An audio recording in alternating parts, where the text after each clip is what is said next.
Hello and welcome back to another episode of Bedtime Stories. My name is Tracy and I'm your host.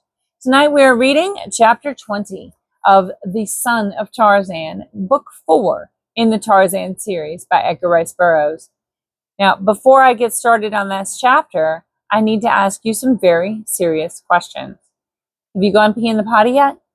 Have you brushed your teeth? Have you got your water next to the bed? Have you done your stretches? You did all of that already? Great job. I'm very impressed. Top marks. Bravo. Well, since there's nothing else to do other than click the notification bell, like the video, and subscribe to the channel, I'll get right to it, okay? All right. Let me take a tiny sip of water before we go because this is actually the third chapter that I've read tonight.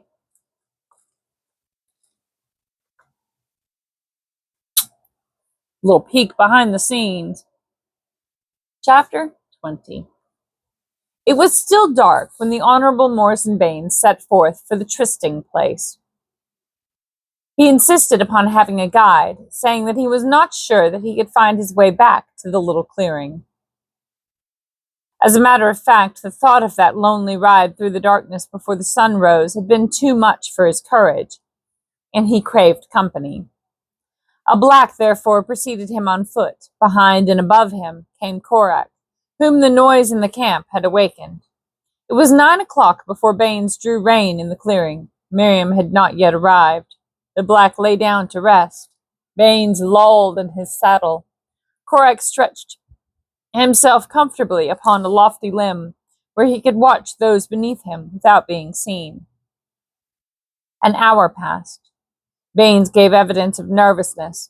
Korak had already guessed that the young Englishman had come here to meet another. Nor was he at all in doubt as to the identity of that other. The killer was perfectly satisfied that he was soon again to see the nimble she who had so forcefully reminded him of Meriem. Presently the sound of an approaching horse came to Korak's ears. She was coming. She had almost reached the clearing before Baines became aware of her presence, and then, as he looked up, the foliage parted to the head and shoulders of her mount, and Meriem rode into view. Baines spurred to meet her. Korak looked searchingly down upon her, mentally anathematizing the broad-brimmed hat that hid her features from his eyes.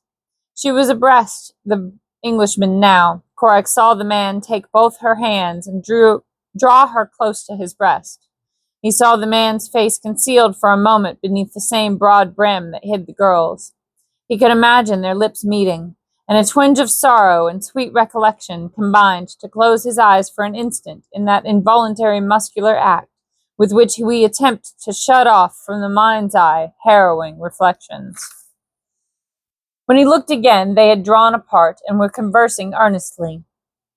Korak could see the man urging something. It was equally evident that the girl was holding back. There were many of her gestures, and the way in which she tossed her head up and to the right, tilting her chin, that reminded Korak still more strongly of Meriem. And then the conversation was over, and the man took the girl in his arms again to kiss her goodbye. She turned and rode toward the point from which she had come. The man sat on his horse, watching her. At the edge of the jungle, she turned to wave him a final farewell.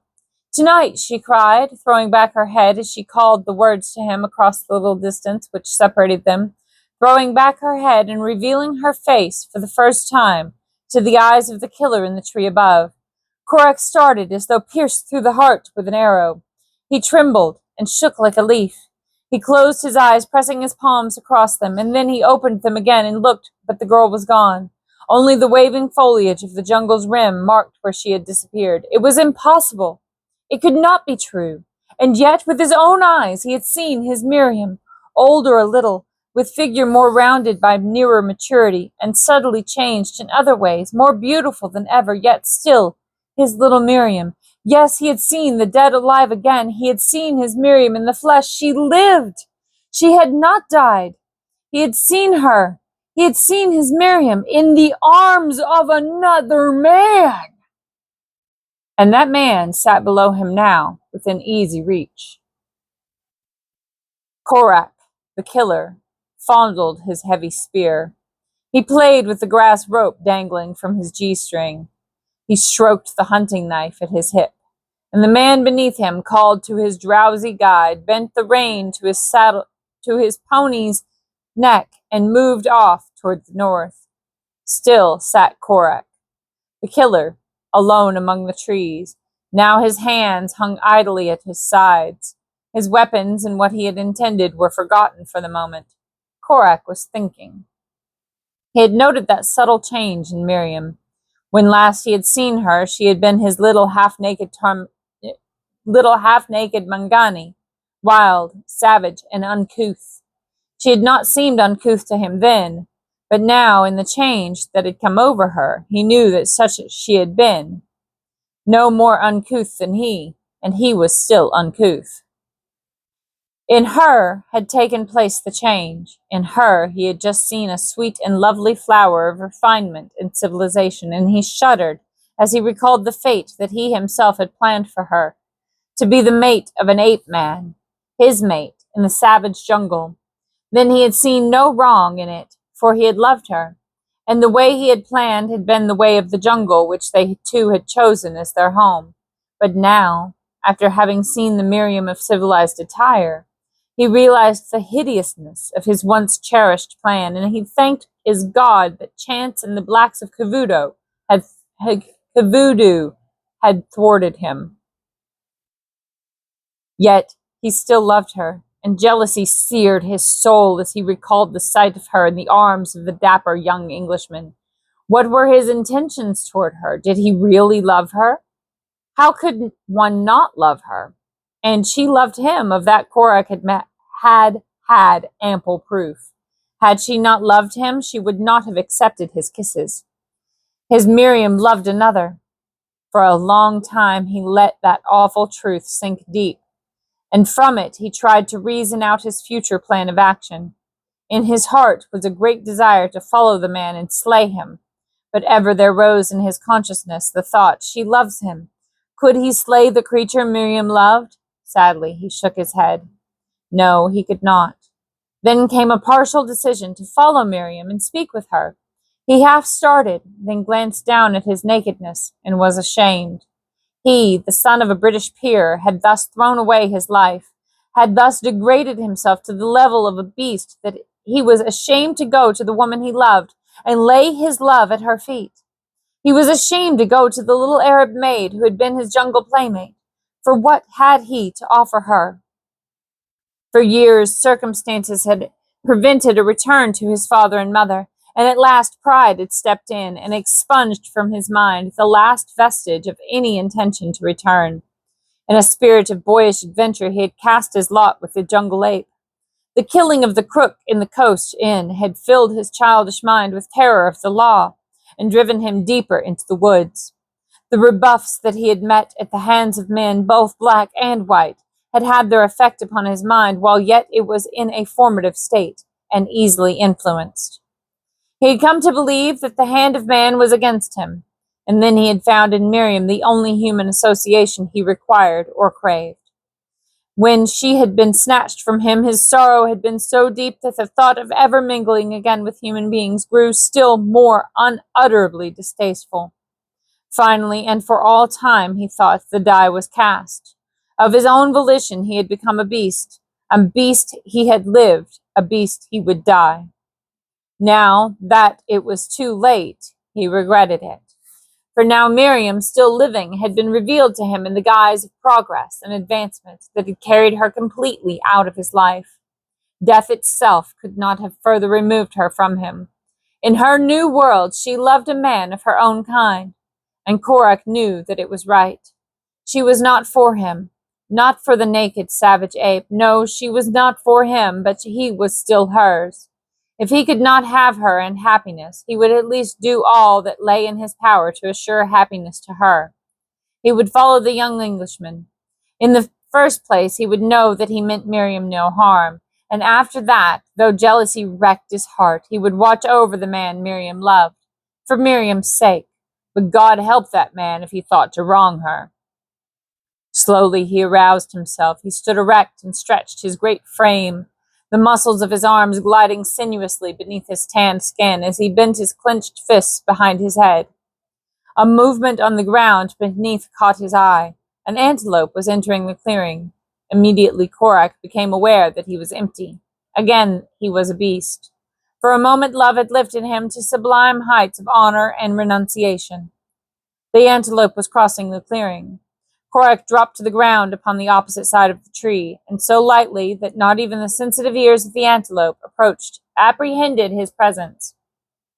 He uncoiled his grass rope. It was the latest addition to his armament, yet he was proficient with it. Often he traveled with nothing more than his knife and his rope. They were light and easy to carry.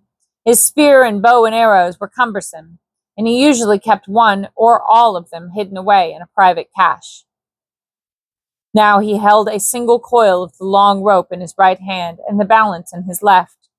The antelope was but a few paces from him. Silently Korak leapt from his hiding place, swinging the rope free from the entangling shrubbery. The antelope sprung away almost instantly, but instantly too the coiled rope, with its sliding noose, flew through the air above him. With unerring precision it settled about the creature's neck. There was a quick wrist movement of the thrower, the noose tightened. The killer braced himself with the rope across his hip, and as the antelope tautened the singing strands of a last bound for liberty, he was thrown over upon his back. Then, instead of approaching the fallen animal, as a roper of the western plains might do, Korak dragged his captive to himself, pulling him in hand over hand, and when he was within reach, leaping upon him even as Sheeta the panther might have done, and burying his teeth in the animal's neck, while he found its heart with the point of his hunting knife. Recoiling his rope, he cut a few generous strips from his kill, and took to the trees again, where he ate in peace. Later he swung off in the direction of a nearby waterhole, and then he slept. In his mind, of course, was the suggestion of another meeting between Meriem and the young Englishman that had been borne to him by the girl's parting tonight. He had not followed Meriem because he knew from the direction from which she had come in and in which she returned that wherever she had found an asylum, it lay out across the plains. And not wishing to be discovered by the girl, he had not cared to venture into the open after her. It would do as well to keep in touch with the young man, and that was precisely what he intended doing. To you or me, the possibility of locating the Honorable Morrison in the jungle after having permitted him to get such a considerable start might have seemed remote, but to Korak it was not at all so. He guessed that the white man would return to his camp, but should he have done otherwise, it were a simple matter to the killer to trail a mounted man accompanied by another on foot. Days might pass, and still such a spoor would be sufficiently plain to lead Korak unfalteringly to its end, while a matter of a few hours only left it as clear to him as though the makers themselves were still in plain sight. And so it came that a few minutes after the Honorable Morrison Baines entered the camp to be greeted by Hansen, Korak slipped noiselessly into a nearby tree. There he lay until late afternoon, and still the young Englishman made no move to leave camp. Korak wondered if Meriem were coming there. A little later, Hansen and one of his black boys rode out of camp. Korak merely noted the fact. He was not particularly interested in what any other member of the company than the young Englishman did. Darkness came, and still the young man remained. He ate his evening meal, afterward smoking numerous cigarettes. Presently he began to pace back and forth before his tent. He kept his boy busy replenishing the fire. A lion coughed, and he went into his tent to reappear with an express rifle. Again he admonished the boy to throw more brush upon the fire. Korak saw that he was nervous and afraid, and his lip curled in a sneer of contempt. Was this the creature who had supplanted him in the heart of his Meriem? Was this a man who trembled when Numa coughed? How could such as he protect Meriem from the countless dangers of the jungle? Ah, but he would not have to. They would live in the safety of European civilization, where men in uniforms were hired to protect them. What need had a European of prowess to protect his mate? Again, the sneer curled Korak's lip. Hansen and his boy had ridden directly to the clearing. It was already dark when they arrived. Leaving the boy there, Hansen rode to the edge of the plain, leading the boy's horse. There he waited. It was 9 o'clock before he saw a solitary figure galloping toward him from the direction of the bungalow. A few minutes later, Meriem drew in her mount beside him. She was nervous and flushed. When she recognized Hanson, she drew back, startled. Mr. Bain's horse fell on him and sprained his ankle, Hanson hastened to explain. He couldn't very well come, so he sent me to meet you and bring you to camp. The girl could not see in the darkness the gloating, triumphant expression on the speaker's face. We had better hurry, continued Hanson, for we'll have to move along pretty fast if we don't want to be overtaken. Is he hurt badly? Asked Meriem. Only a little sprain, replied Hanson. He could ride all right, but we both thought he'd better lie up tonight and rest, for he'll have plenty hard riding in the next few weeks. Yes, agreed the girl. Hanson swung his pony about, and Meriem followed him. They rode north along the edge of the jungle for a mile, and then turned straight into it, toward the west. Meriem, following, paid little attention to directions. She did not know exactly where Hanson's camp lay, and so she did not guess that he was not leading her toward it. All night they rode, straight toward the west. When morning came, Hanson permitted a short halt for breakfast, which he had provided in well-filled saddlebags before leaving his camp. Then they pushed on again, nor did they halt a second time until in the heat of the day he stopped and motioned the girl to dismount. We'll sleep here for a time and let the ponies graze, he said. I had no idea the camp was so far away, said Meriem. I left orders that they were to move on at daybreak, explained the trader, so that we could get a good start. I knew that you and I could easily overtake a laden safari. It may not be until tomorrow that we'll catch up with them. But though they traveled part of the night and all of the following day, no sign of the safari appeared ahead of them. Meriem, an adept in jungle craft, knew that none had passed ahead of them for many days. Occasionally, she saw indications of an old spoor, a very old spoor, of many men. For the most part, they followed this well-marked trail along elephant paths and through park-like groves. It was an ideal trail for rapid traveling. Meriem at last became suspicious. Gradually, the attitude of the man at her side had begun to change. Often she surprised him devouring her with his eyes. Steadily, the former sensation of previous acquaintanceship urged itself upon her. Somewhere, some time before, she had known this man. It was evident that he had not shaved for several days. A blond stubble had commenced to cover his neck and cheeks and chin, and with it the assurance that he was no stranger continued to grow upon the girl. It was not until the second day, however, that Meriem rebelled. She drew in her pony at last and voiced her doubts. Hanson assured her that the camp was but a few miles further on. We should have overtaken them yesterday, he said. They must have marched much faster than I believed possible. They have not marched here at all, said Meriem. The spoor that we have been following is weeks old. Hanson laughed. Oh, that's it, is it? He cried. Why didn't you say so before? I could have easily explained. We're not coming by the same route, but we'll pick up their trail sometime today, even if we don't overtake them. Now at last, Meriem knew that the man was lying to her. What a fool he must be to think that anyone could believe such a ridiculous explanation.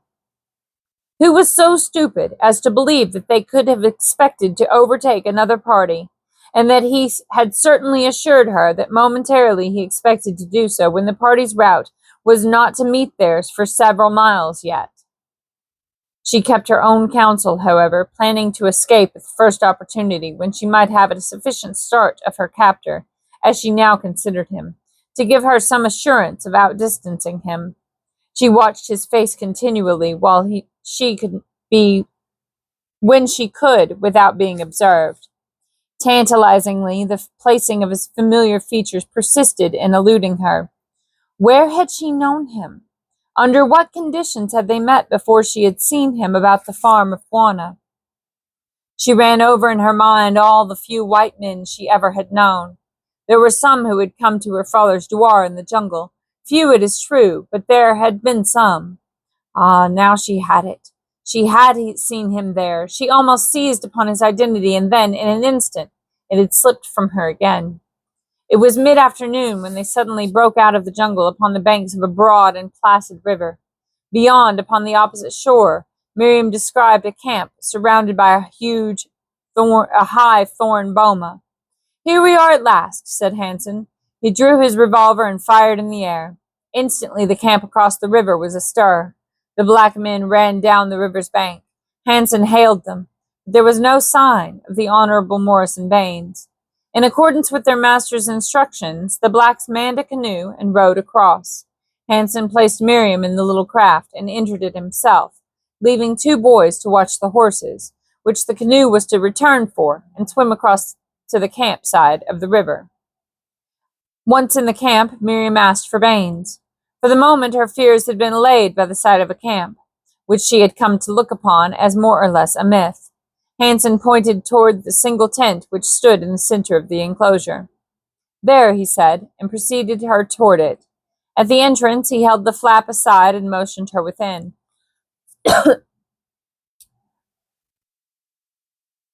Meriem entered and looked about. The tent was empty. She turned toward Hansen. There was a broad grin on his face. "Where is Mr. Baines?" she demanded. "He ain't here," replied Hansen. "Leastwise, I don't see him, do you? But I'm here, and I'm a damn sight better man than that thing ever was. You don't need him no more. You got me." And he laughed uproariously and reached for her. Meriem struggled to free herself. Hansen encircled her arms and body with his powerful grip and bore her slowly backward toward the pile of blankets at the far end of the tent. His face was bent close to hers. His eyes were narrowed to 2 slits of heat and passion and desire. Meriem was looking full into his face as she fought for freedom, when there came over her a sudden recollection of a similar scene in which she had been a participant, and with it a full recognition of her assailant. It was the Swede, Malbin, who had attacked her once before, who had shot his companion who would have saved her, and from whom she had been rescued by Bwana. His smooth face had deceived her, but now, with the growing beard and the similarity of conditions, recognition came swift and sure. But today, there would be no Bwana to save her. And that's the end of chapter 20. Dun, dun, dun! Good night. Sleep tight. Don't let the bedbugs bite. And if they do, you bite them back, okay? I love you so much. Good night.